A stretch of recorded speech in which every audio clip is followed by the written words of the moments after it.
राज्य विधिमंडळाचं हिवाळी अधिवेशन आजपासून नागपूरमध्ये. सरकार कोणत्याही चर्चेला तयार, विरोधकांच्या प्रश्नाला समर्पक उत्तर देणार, 18 विधेयकं मांडणार मुख्यमंत्री.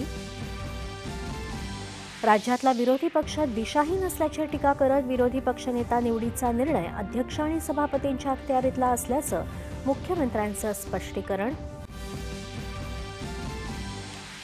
विरोधी पक्षाच्या सदस्यांची संख्या कमी असली तरी त्यांना गांभीर्यानं घेऊन जनतेचे प्रश्न सोडवण्यावर अधिवेशनात भर देणार उपमुख्यमंत्री एकनाथ शिंदे.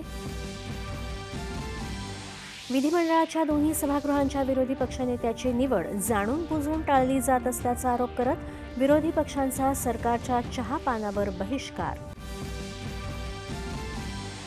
राष्ट्रीय गीत वंदे मातरम विषयी आज लोकसभेत विशेष चर्चेचं आयोजन.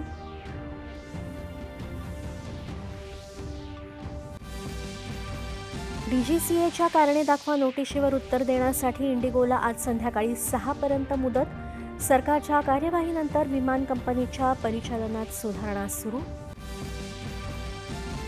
संरक्षण मंत्र्यांच्या हस्ते लेह इथं 125 सीमा पायाभूत सुविधा प्रकल्पांचं उद्घाटन. हा सीमावर्ती भागातल्या पायाभूत सुविधांना मजबूत करण्याच्या सरकारच्या प्रयत्नांचा पुरावा असल्याचं सिंह यांचं प्रतिपादन. नाशिक जिल्ह्यात सप्तशृंगी गडावरून वाहन कोसळून झालेल्या अपघातात 6 भाविकांचा मृत्यू. राज्य सरकारकडून भाविकांच्या वारसांना 5 लाख रुपयांची मदत जाहीर. आणि ISSF नेमबाजी विश्वचषक स्पर्धेत भारताची देदीप्यमान कामगिरी. सिमरनप्रीत कौरनं जिंकलं सुवर्ण. ऐश्वर्य तोमर आणि अनिश भानवाला यांनी साधलं रौप्य पदक.